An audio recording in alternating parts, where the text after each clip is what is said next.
Bonjour et bienvenue pour ce webinaire qui est un part de la B-Roll Challenge.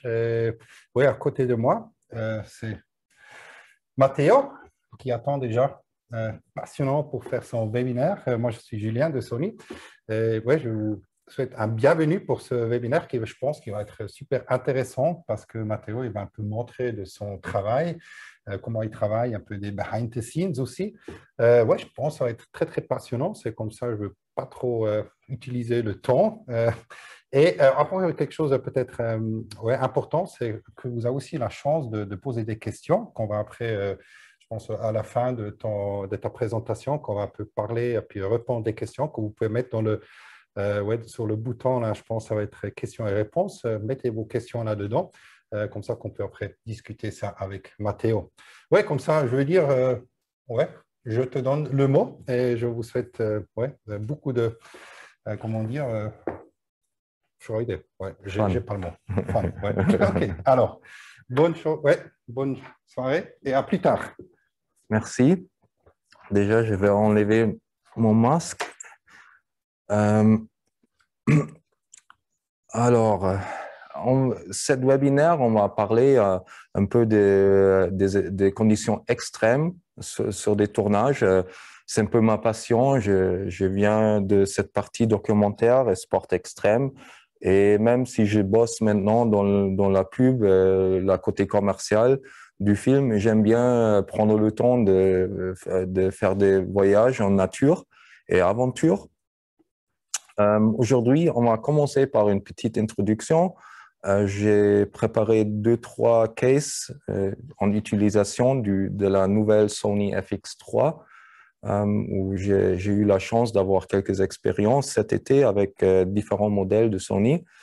Et finalement, je vais faire une petite summary et on va finir avec des questions et réponses. Pour pas tarder trop, moi, personnellement, j'ai plus que 25 ans d'expérience en film. J'ai vécu un peu dans tout le monde. Je travaillais en France. D'origine, je suis grandi en Allemagne. Ma mère, elle est américaine. Mon père, il est italien. Et j'ai vécu un peu partout. Parce que j'ai une histoire très forte par le sport, une grosse passion pour le sport outdoor, sport extrême, le skate, le vélo, mountain bike, le snow. Quand j'ai commencé à filmer, naturellement, j'ai commencé à filmer tous mes copains et des athlètes. Et ici, j'ai ramené une petite clip qui c'est un peu un résumé des dernières années des images que j'ai fait, partie en travail, partie pour moi personnel. Ça vous donne une petite insight de qu'est-ce que j'aime bien faire.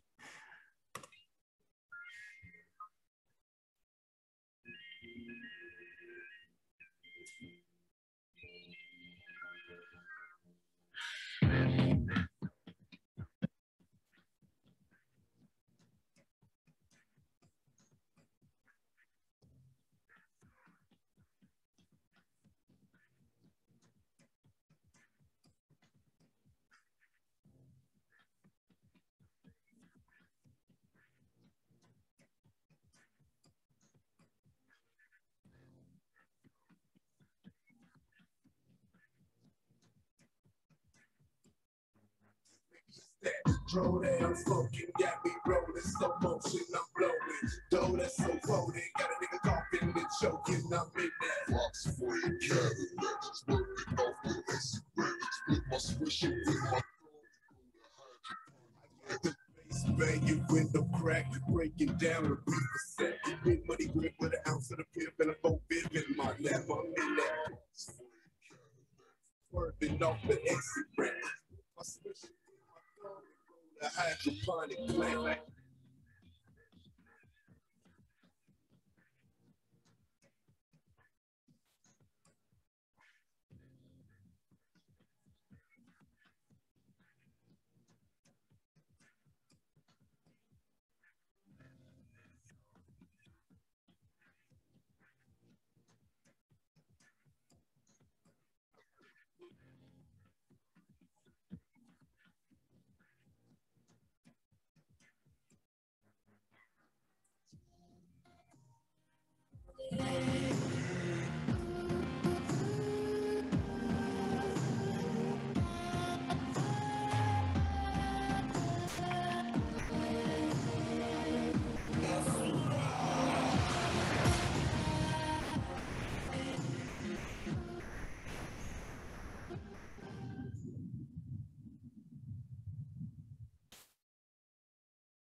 Bon, alors ça c'est un peu une introduction de qu'est-ce que j'aime bien faire, qu'est-ce que je fais pendant quand je sors avec la caméra.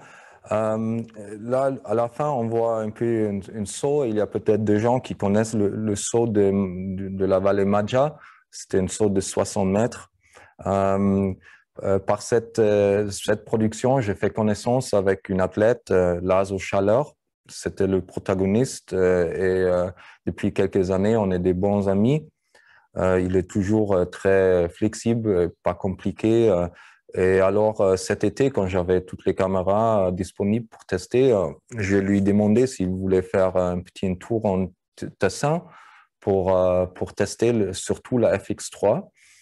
Et là, si pour les gens qui connaissent pas le saut de Laszlo, j'ai préparé un petit clip. Ça tourne en YouTube.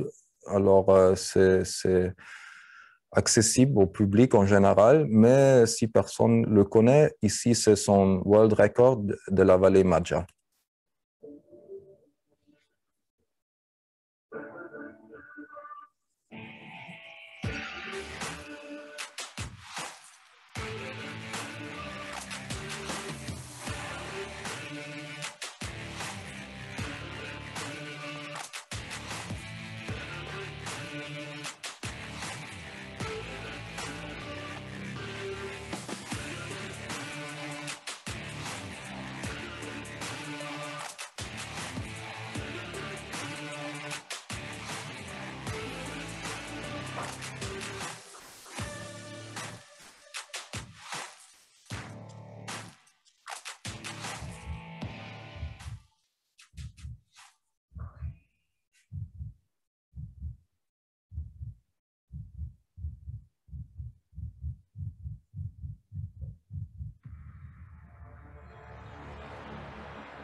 Alors, finalement, cet été, on a eu la chance d'avoir par notre partenaire Visuals et avec le support de Sony, d'avoir le accès à toute la moitié des caméras qui sont dans la ligne FX disponible, comme la FX3 surtout. Mais finalement, j'ai aussi utilisé la FX6, FX9 et la Venice pour différentes productions. Mais là, sur un week-end au Tessin, on a vraiment focusé sur la FX3. On est parti au camping pour un week-end. On a pris un jour de shoot. Il y avait un assistant de moi qui est venu avec. Et finalement, c'était 2 athlètes devant la caméra. Et on n'a pas vraiment plané une histoire. C'était vraiment juste d'avoir un peu de fun et de voir qu'est-ce que la caméra elle va faire. On est rentré dans une gorge qui s'appelle la Bocciera Integrale. Et c'est une gorge qui fait, pour les canyonistes, on met environ 7 heures pour passer toute la gorge. Et à cause de ça, on a eu un hélico qui nous a ramenés en eau. Et dès qu'on est rentré dans la gorge, il y a plus de matière à sortir de la gorge. Alors, ça veut dire que pendant 7 heures, on était dans l'eau. Et pour ça, la FX3, c'était vraiment un bon petit tool. Pour commencer, je vais déjà montrer les images.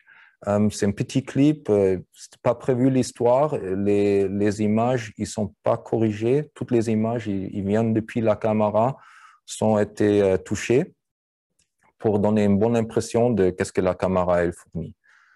Et voilà.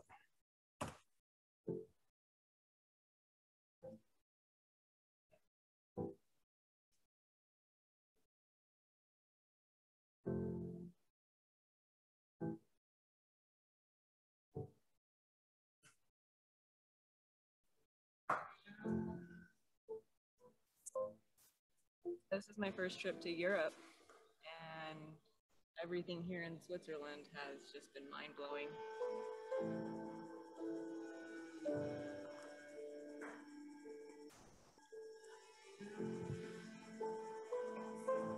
I feel very small when you go into like these kind of canyons. It's just mind-blowing to see such beauty in like such a little crack in the earth.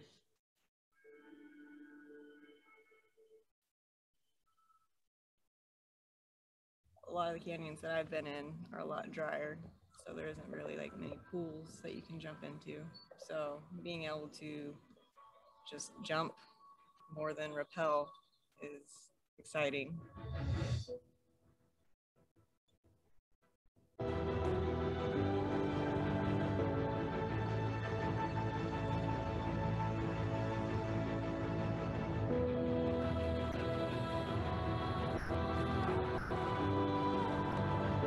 The water itself was amazing. Like, I've never been in a canyon that had such clear water, pool after pool after pool.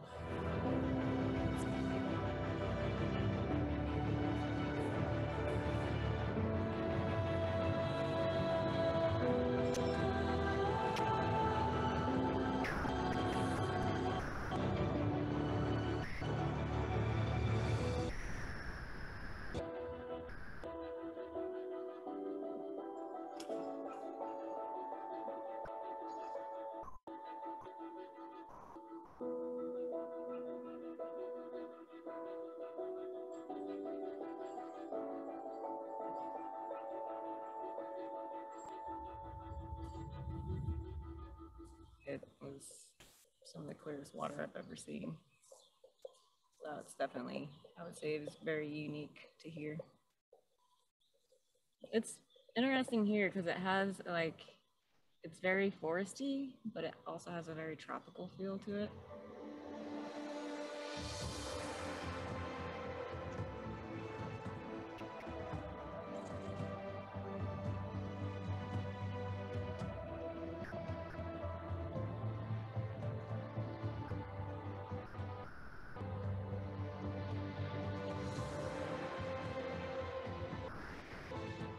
The only other place that could even like start to compare to Switzerland that I've been to would be probably like Zion. That's another place where you go down into the deep cracks of the earth and you just realize like how small you are. And it's just endless, you know, one right after the other.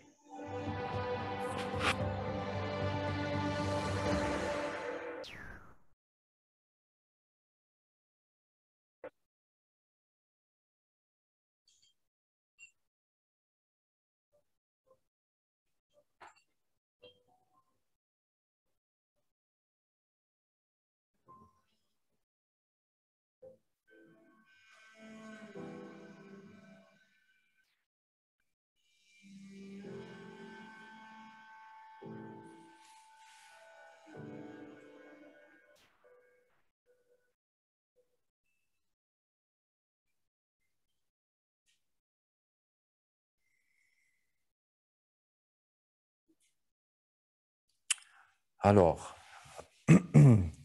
Bon, ça c'était le clip, ça c'est les images qu'on a fait dans notre première expérience avec la Sony FX3.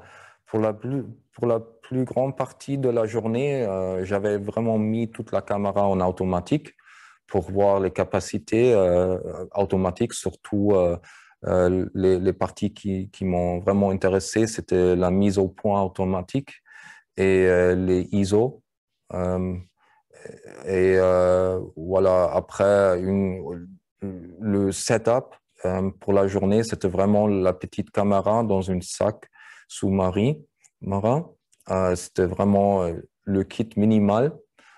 Je pouvais pas porter plus. J'étais en train de vraiment sauter, être dans l'eau toute la journée. Il y avait aussi le système de stabilisation active dans la caméra. Et pour la plus de parties, je filmais en 4K avec 50 ou 100 images par seconde dans la meilleure qualité. Je crois que c'est 422 en 10 bits. Et par rapport aussi la capacité de la caméra, le storage, il n'y avait jamais de problème. J'avais assez de temps pendant 7 heures d'enregistrer toutes les images que je voulais. La mise en point automatique, ça marchait vraiment bien, vachement bien. C'est réactif, c'est vite. Ça marche même sous l'eau où je n'étais pas sûr si ça va fonctionner bien, surtout si on a l'habitude des gros rigs avec une full focus en assistance et tout. Il faut dire avec ce système-là, j'étais une one-man show et je pouvais faire plus ou moins tout ce que je voulais faire. En plus, parce que c'est du outdoor, aventure, sport, la capacité slow motion en continu, c'était super d'enregistrer à 50 ou à 100 frames par seconde pendant toute la journée. Et le point qui m'a vraiment surpris, c'était que les 7 heures, on était dans l'eau froide, je crois entre 10 et 13 degrés de température. La batterie, j'ai filmé toute la journée avec une batterie. Et déjà ça, c'était le stress plus grand pour moi parce que je voulais pas ramener trop des affaires dans l'eau. En plus de sortir la caméra chaque fois du sac pour changer une batterie ou une carte, c'est une galère dans la gorge. Et j'ai eu la chance que vraiment, presque jusqu'à la fin, j'étais bien avec 2 cartes et une batterie. Après, une autre partie qui m'a vraiment surpris, c'était les optiques. J'utilisais le 12 à 24 et en fait, on a eu 3 objectifs avec nous, mais pour la journée dans l'eau, c'était le 12 à 24. Les moteurs, ils sont très vite, très réactifs. Les optiques sont propres, je dirais, pour la majorité des trucs commerciaux, c'est des optiques vraiment performants. Et en plus, ça match bien avec le capteur à plein format. Après, l'autre partie qui c'était vraiment agréable, c'était à la fin de la journée, le backup, une petite montage de film vite fait. C'était très facile, légère et mobile. Avec mon laptop, je pouvais faire tout ce que je voulais faire et faire les backups pour être prêt la prochaine journée. En plus, on a fait un petit setup d'interview. La deuxième caméra, le plan large dans le film c'était la Sony Venice. C'est clair que ça peut pas vraiment comparer par rapport à le prix et aussi la qualité finale de l'image, surtout si tu fais la post-production dessus. Mais il faut dire surtout avec la nouvelle Color Science, le S-Tone Cinetone de Sony, ça aide beaucoup pour matcher les 2 caméras en post-production. Et en plus, il faut dire que c'est assez simple avec cette colorimétrie. En plus, l'autre truc par le interview, par la situation de l'interview, on a vraiment vu les capacités audio des caméras de la FX3, mais aussi de la Sony Venice. Et ça, c'était vraiment aussi une super expérience parce que voilà, on est parti sans budget, sans équipe film standard. Et alors, j'étais obligé de faire confiance à la caméra et mettre tout en automatique. Et même là, en automatique, le son, c'était super. Et même mon studio de audio post-production avec que je travaille, ils étaient assez surprenants de la qualité du son en automatique.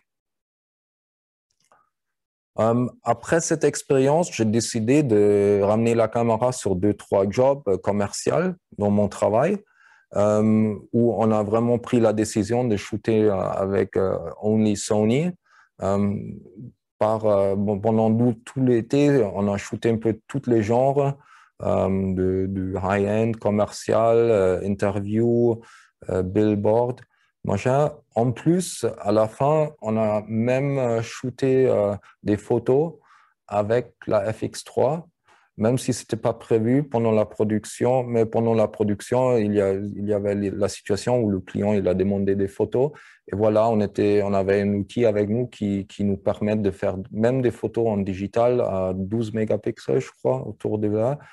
Et il faut dire, pour les gens qui ne connaissent pas trop la résolution, avec 12 mégapixels, quand même, tu peux créer des F12, F200 billboard placards qui sont dans les rues. Parce qu'en fait, en résolution, ils sont tellement grands, on dirait. Juste pour donner un petit overview du genre des images qu'on a shootées, j'ai aussi assemblé un petit clip. C'est surtout du B-roll qui n'est pas retouché. Voilà, c'est les images.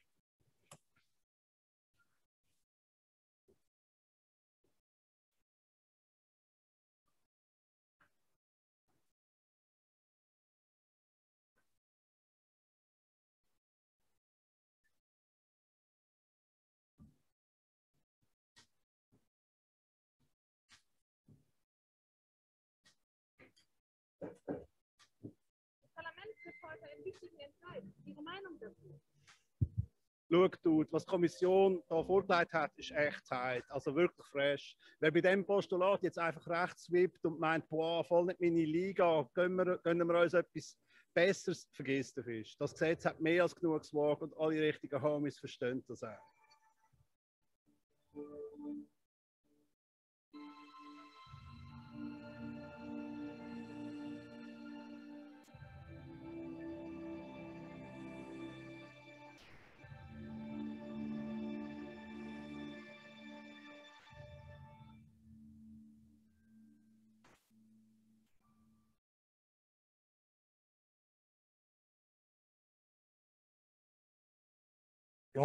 De qu'est-ce qu'on a shooté. C'était vraiment bien à voir les produits Sony et toutes les possibilités sur place. On a vu que aussi même la FX3, ça peut servir comme caméra principale, mais aussi comme second unit s'il n'y a pas du budget, ou même comme action cam, caméra dans une gimbal. Il y a plein de petits trucs à faire, surtout à cause de la taille de la caméra. Après, sur la côté commercial, les highlights sont sûrement que Sony, sur tous les modèles, il y a le Sony E-mount qui est très facile à utiliser comme fixation pour les optiques. Ça adapte à beaucoup des options s'il y a besoin. Même si Sony, ils ont maintenant une grosse range, une grosse collection des optiques. Ça commence, je crois, à 12 mm, le large, le grand angle. Et moi, j'ai utilisé jusqu'à 200 mm cet été. Et voilà, pour la majorité des productions, ça suffit. Il y a sûrement des tailles qui vont encore plus loin, vers les 400 mm. Après, sur toutes les côtés Sony, c'était super l'intégration des produits, de combiner les caméras, de les mettre sur une set live, broadcast, ENG, n'importe quelle situation, il y avait toujours une bonne façon de monter la caméra, de la intégrer dans une situation ou dans une workflow. Après, sûrement, la côté, c'était la correction des couleurs qui est facile parce qu'il y a voilà, le color science, il est sur toutes les caméras plus ou moins la même chose. C'est clair que la Sony Venice avec un prix de 50 000, que ça performe un peu sur un autre niveau que les autres caméras, mais quand même, n'importe si on a utilisé la moins chère ou la plus chère ou on les a même mélangés, c'était assez facile à avoir des résultats bons en color matching, en correction de couleurs. Après, la dynamic range, c'était super aussi sur toutes les caméras.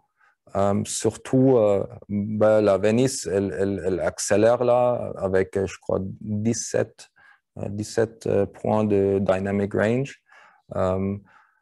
Et après, un point que j'ai déjà dit, c'est le audio recording.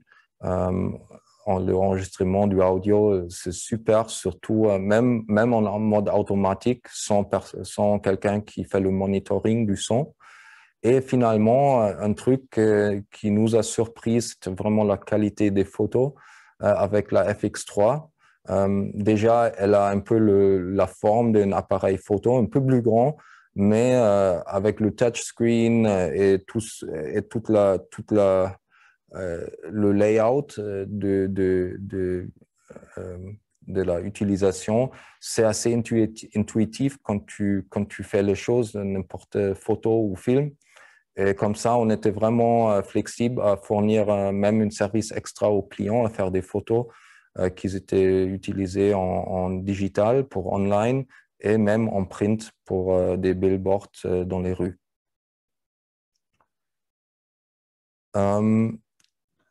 Finalement, on a aussi eu la chance de faire du live avec les Sony, les caméras Sony. Pour ça, Visuals nous a fourni 2 FX6. En même temps, on a eu la FX3 encore, on l'a utilisé comme 3e caméra. Ça nous a donné une belle case du live. C'était comme d'habitude, les menus par toutes les caméras, ils sont un peu la même chose. Alors, c'est très facile à changer entre les modèles des caméras et de changer les settings et les détails sans vraiment être obligé de réapprendre une caméra. Après, c'est clair que vraiment la FX3 avec la taille qu'elle a, elle est très sympa pour aussi être dans des salles avec plein de gens un peu à l'arrière sans prendre trop de place. Et finalement, j'ai eu une 3e genre de prod cet été où j'ai pas de vidéo pour ça, mais j'ai quelques photos parce que c'est pas encore publié. Mais parce que la caméra elle est très petite, j'ai eu la chance de faire un peu une caméra cachée où le client il m'a demandé pour une qualité, il voulait une image qui est 4K et qui ressemble un peu à la qualité broadcast. Il voulait pas qu'on filme avec une GoPro parce que voilà, ils n'ont pas eu beaucoup de budget et j'ai proposé les GoPro qui sont en général pas chers et très faciles à cacher, mais quand même, ils voulaient quelque chose un peu plus pro. Pour ça, on a pris 2 FX3, une qui est un peu toujours cachée derrière un arbre et une autre qui était close-up, vraiment près du sujet, caché dans une sac ou dans une boîte avec 2 micros. Ici, j'ai quelques images qui reflètent de qu'est-ce qu'on a fait. Ici, voilà, c'est moi avec le sac. Et là, il y avait une caméra cachée dedans. Moi, je suis le protagoniste toute la journée dans la ville. Et voilà, ici, il y a une image comme exemplaire où j'étais juste assis à côté de la situation. Pour ça, il y avait un autre truc qui m'a vraiment aidé beaucoup, surtout parce qu'on n'a pas eu beaucoup de budget. Ici, le autofocus, encore, il nous a sauvé beaucoup de budget et travail extra. Et un truc qui était vraiment super, c'est l'application Wi-Fi pour la caméra. Toutes les options les options de base, ils sont tous contrôlables par l'application. Et par exemple, ici, si je retourne sur les images, c'est moi avec le téléphone dans la main. Je fais semblant d'être sur mon téléphone, d'écrire des images, mais en fait, j'étais en train de vérifier l'image de la caméra et de cadrer l'image. Après, voilà, avec le audio recording qui était toujours en automatique, c'était super. Et ça nous a donné des images assez drôles. Et ici, il y a encore l'image où on a caché la caméra dans une boîte, pas dans le sac. Il y avait différents trucs qu'on a essayé. Bon, pour résumer mon expérience avec Sony, surtout la FX3, je trouve c'est vraiment la domaine d'application chez Sony, elle est très large. Une caméra classique avec toutes les parties montées qu'on connaît, deuxième caméra à côté pour sauver un peu de budget, ou caméra en gimbal, caméra pour des aventures extrêmes. C'est vraiment super. Même dans les gorges, je suis sauté avec la caméra depuis 5-6 mètres. Ça veut dire qu'elle est vraiment un peu tough.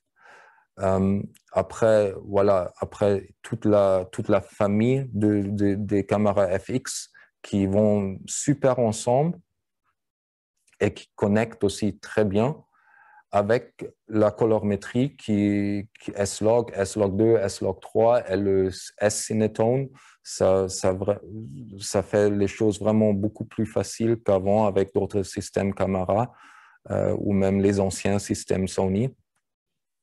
Après, avec la nouvelle ligne des optiques qui sont vraiment... la série, elle est large, elle est facile à monter, la qualité, la connectivité, elle est super, et la communication entre les optiques et la caméra, elle est superbe, surtout avec le eye tracking. Avec tous les écrans qui sont touchscreen maintenant, c'est facile, tu appuies sur l'écran, donne un coup de touch où tu veux avoir le focus, et voilà, le système, il fait tout en automatique. Après, le audio qui reste toujours important pour toutes les histoires, pour tous les contenus qui vont raconter des histoires, et le petit extra avec la photographie qui m'a vraiment fait un service en extra avec le client. Bon, à ce point-là, je peux juste dire merci à tous les partenaires, à Visuals, Prodigious, Lazo et Sony, pour m'avoir permis d'avoir cette expérience avec Sony. Et ouais, voilà, je peux juste dire, si vous avez des questions, envoyez les questions. Je suis content à les répondre.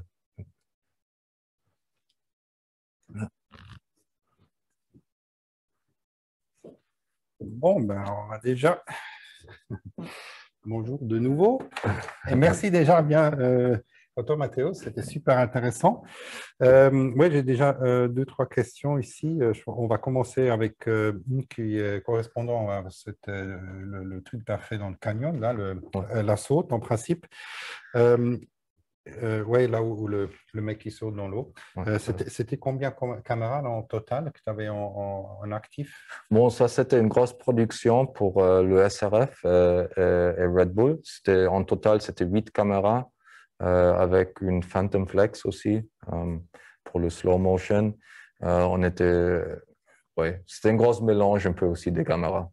Ok, là, c'était vraiment une très, très grande production. Ouais. Mais par contre, là, quand tu étais dans la matcha, Là, tu étais en principe tout seul, comme tu avais dit. Hein. Ça, c'est vraiment, le deuxième clip, le Bocera Integrale, ça c'était vraiment 7 heures tout seul dans la gorge avec 3-4 athlètes. Il n'y avait que moi. Ouais.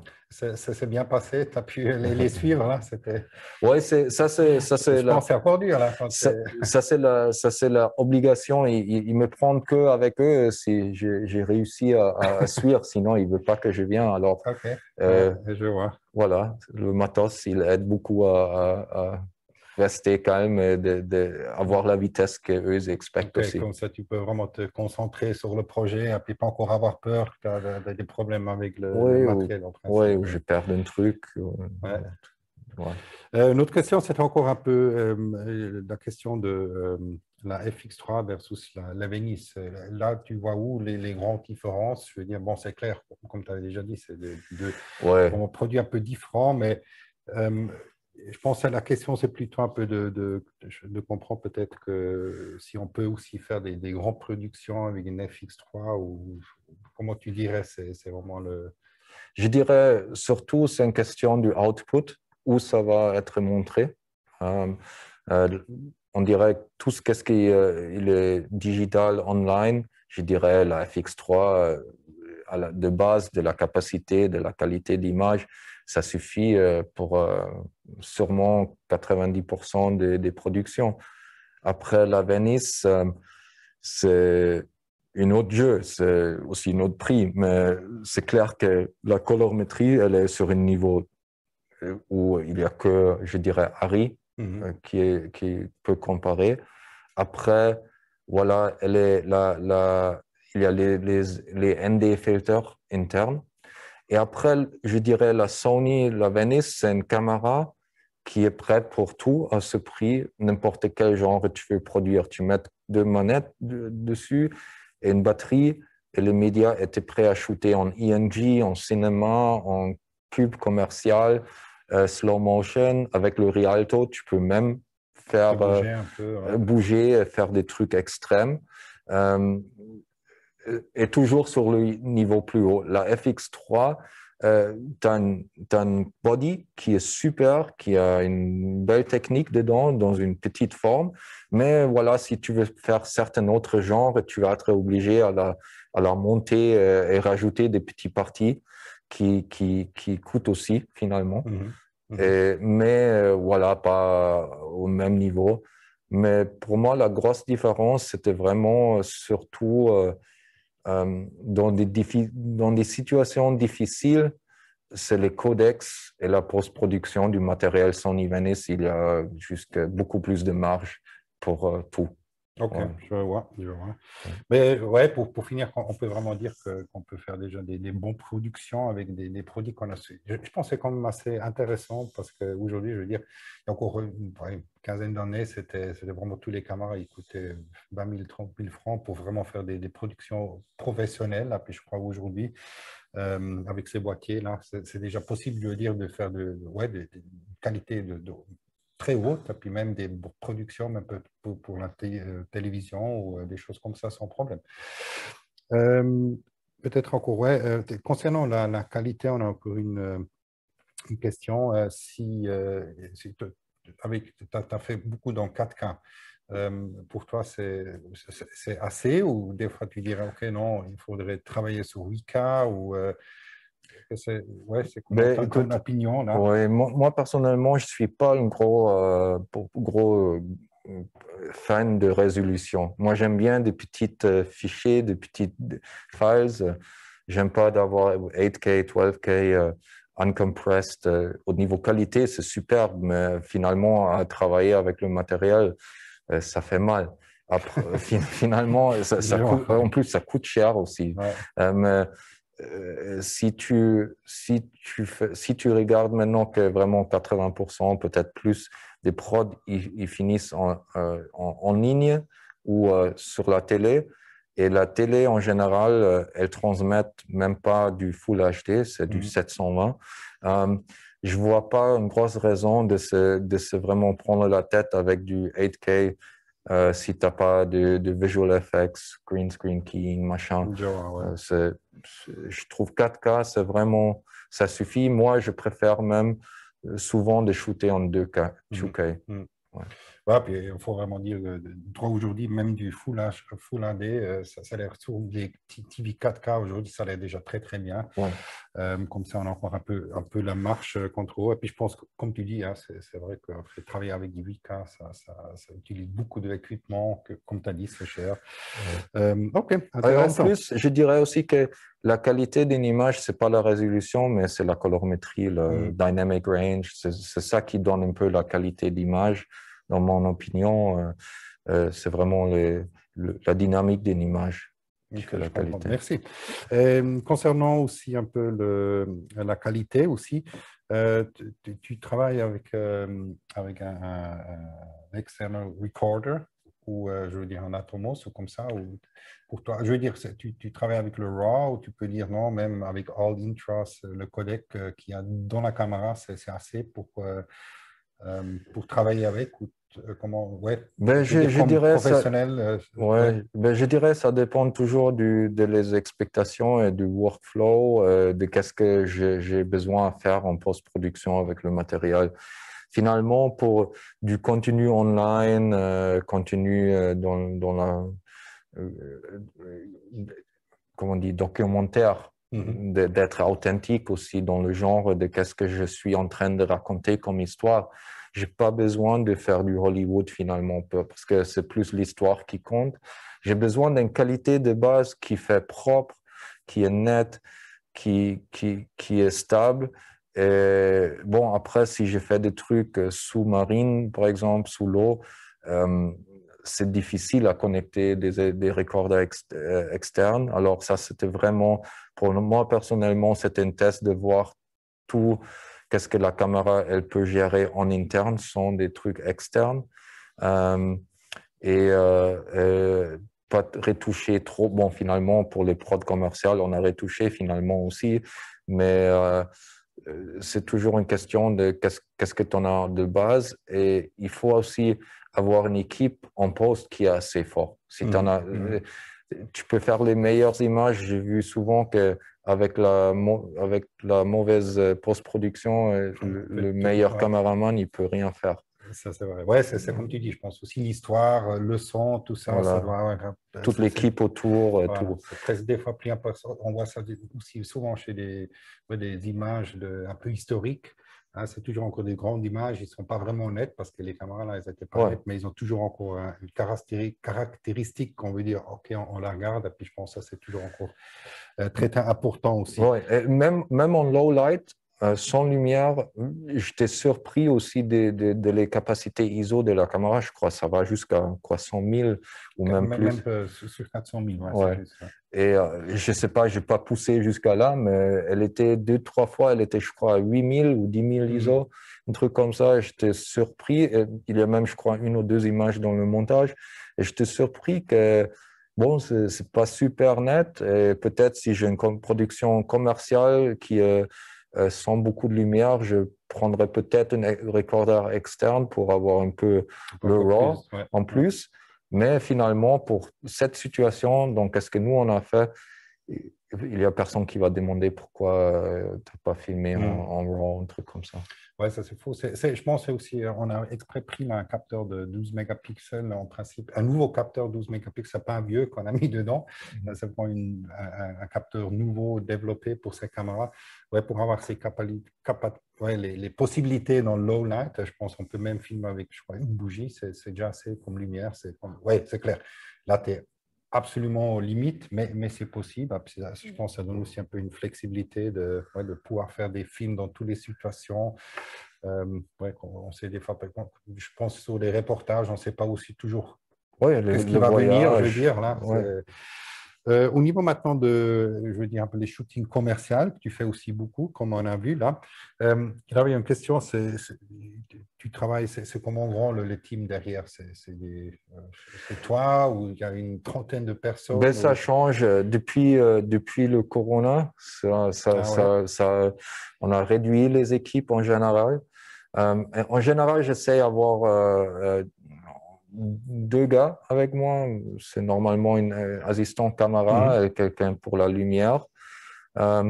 Sinon, ça dépend vraiment de la production. J'essaie à vraiment économiser et adapter l'équipe à les besoins d'une production. Je dirais, ça peut, surtout si tu fais des trucs en voiture ou automotive, ça devient vite fait. Il y a 10 gars ou 12 gars dans le département avec toute la communication. Si tu as toute une route à fermer, un truc comme ça, ça c'est vrai. Ça va vite. Ouais. Mais je dirais les trucs de base avec VIPs, avec people, 2-3 gars, ça suffit pour la majorité du travail. Encore une question un peu concernant les objectifs. Toi, tu travailles plutôt zoom ou plutôt, comment dire, lens fixe? Mais moi, je préfère les optiques fixes parce que je trouve les zoom lens, j'aime bien les zoom lens, les zooms pour, on dirait, pour des événements, pour des situations qui ne sont pas prévues. Mais si j'aime certains plans, je préfère les optiques fixes parce que ça te fait bouger la caméra un peu plus. Tu cherches plus des angles, tu essayes à trouver les bons moments et les bons cadrages. Quand tu as un zoom, tu fais ton plan fixe, tu fais juste un coup sur le zoom, tu ne bouges pas. Ça, je crois au niveau création, tu fais moins avec des zooms. Ça devient, ouais, c'est un peu le luxe. Ok, ouais, ok. Ouais, intéressant. Après, concernant encore stabilisation de la caméra, là, dans le canyon, là, tu as travaillé là, avec une stabilisation interne ou tu avais fait ça après dans la post? Non, c'était vraiment tout la caméra. On a utilisé tout interne. On a mis, comme j'ai déjà dit, plus ou moins toute la caméra en automatique. Il y avait 2-3 moments, surtout avec les interviews où j'étais obligé à faire un peu plus manuel pour aligner les 2 caméras système un peu. Mais sinon, le reste du voyage dans les gorges, majorité du travail, c'était vraiment, je voulais vraiment voir qu'est-ce que la caméra a fait sans que moi j'essaie à la pousser dans une direction. Ok. Et je vais après garder encore pour des nouvelles questions. Tu as un projet dans ton travaux que tu as fait, que tu as dit vraiment ça c'était le projet le plus speed, je ne sais pas, le plus intéressant pour toi, ou je dirais ouais, le projet le plus, comment dire, préféré, ou tu as quelque chose là où c'est... Ben, en général, je dois dire toutes les aventures que j'ai fait, ça c'est pour moi personnellement, c'est toujours les histoires et les expériences que je préfère. J'ai vécu beaucoup en Russie, en Kamtchatka, les différentes régions de l'Amérique du Sud, où on était 3-4 mois vraiment coupés de toute la civilisation, sans portable, surtout à l'époque, quand j'ai commencé, il n'y avait pas vraiment l'Internet partout, il n'y avait pas de portables toujours, alors on était vraiment déconnectés. Et il y avait un certain niveau d'aventure et aussi pour moi une expérience humaine qui m'a juste appris beaucoup aussi pour la vie. Ouais, absolument. Voilà, c'est ça qui, pour moi personnellement, ça c'est des trucs qui racontent aussi des histoires. Et parce que j'aime bien le documentaire et la côté authentique de la vie, je dirais. Puis je pense qu'on voit vraiment beaucoup de choses qu'on veut dire que normalement on ne va jamais les voir. Tu viens surtout à des places très spéciales. Bon, on va regarder si on a encore des nouvelles questions à ce moment-là. Comme ça, on pourra reprendre ça encore dedans.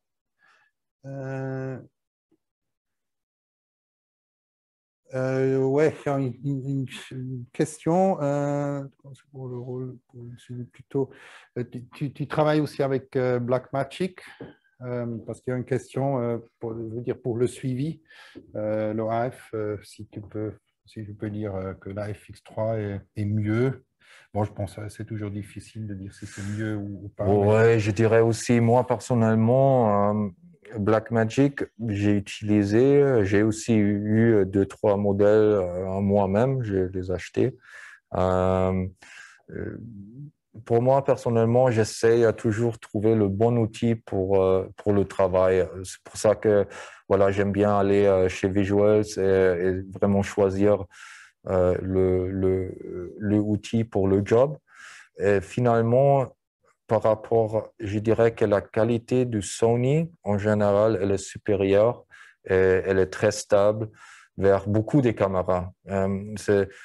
Moi, j'ai commencé à filmer avec la Sony, il y avait Beta SP, la VX1000, Tiki Beta. Et déjà à cette époque, une caméra Sony, tu l'as ramenée à moins 20 degrés, moins 40 degrés, quelque part dans le monde. Elle marchait toujours.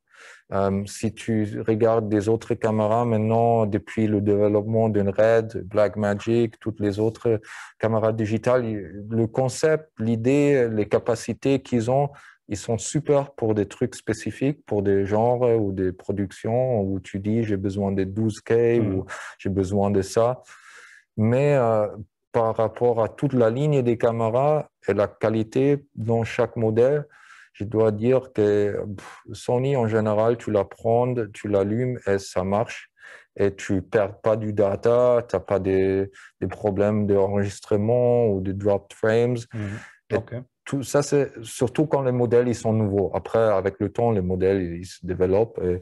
Mais moi, je dirais par rapport à ça, Sony, ils ont vraiment toujours c'est sûrement aussi une grosse partie pourquoi beaucoup de chaînes et des productions internationales, ils ont toute la ligne de Sony dans leur oui, je pense surtout concernant du système AF, on a fait je dis dans les dernières années beaucoup de progrès parce qu'on a en principe mis le système AF qu'on connaît des appareils photo maintenant aussi plus dans les caméras vidéo. Et là, ça aide vraiment parce que le tracking, toutes ces choses-là, la détection des yeux, je pense que ça aide vraiment d'avoir un bon focus sans toujours garder on peut plus se concentrer un peu sur le travail créatif, je pense. Et on a aussi beaucoup de professionnels qui disent ça, qui disent « Ouais, mais tu sais, moi, je travaille toujours manuel, tu ne peux pas utiliser le système AF. » Juste qu'ils ont une fois essayé, et puis là, ils vont dire « Ah, ok, quand même, ça marche tellement bien qu'on peut vraiment travailler avec. » Et puis, je veux dire, c'est clair, tu as toujours un peu des situations que tu veux faire autrement, mais ouais, comme tu avais montré aussi dans le Canyon, je pense, dans ces situations-là, c'est bon d'avoir vraiment un système très, très précis. Et là, on a vraiment beaucoup, beaucoup d'expérience, bien sûr, déjà de la photo, parce que là, le AF, ça doit être très, très vite. Et puis, comme ça, ouais, je pense on a des produits maintenant qui sont bien au point pour ce. Non, je crois aussi qu'il y a aussi beaucoup de gens qui oublient maintenant avec les capteurs plein format que c'est encore plus difficile le focus. C'est pas devenu plus facile. L'image, il est très beau, mais il y a il y a un côté technique qui est plus technical, plus compliqué, surtout pour les assistants follow focus, c'est des fois, dans certaines situations, de faire le focus manuellement ou par œil, c'est une galère. Et voilà, avec le système. Oui, je pense que c'est un point bien parce que si je pense avec le 4K ou déjà Full HD, on voit bien sûr beaucoup plus vite si c'est pas net ou pas. Avec 640p, je veux dire, là, tu avais un peu une plus grande tolérance. Voilà. Mais maintenant, c'est clair, avec les nouveaux télévisions, là, c'est vrai, ça doit être encore plus précis. Ouais. Bon, alors on va faire encore un dernier check si on a encore des nouvelles questions qui sont venues dedans. Non, pas à ce moment. Ben, ouais, ben, comme ça, je pense qu'on va finir le webinaire comme ça. Je vous remercie beaucoup, surtout aussi pour les questions et pour votre temps. Et merci beaucoup à Matteo. Merci tu as pris le temps de venir ici à Schlieren dans notre studio et ouais, un peu raconter de nos boulots. C'était super intéressant. Merci. Un grand merci. Et ouais, comme ça, je dirais une bonne soirée à tout le monde et ouais, peut-être pour la prochaine fois. Bye bye. Bye bye.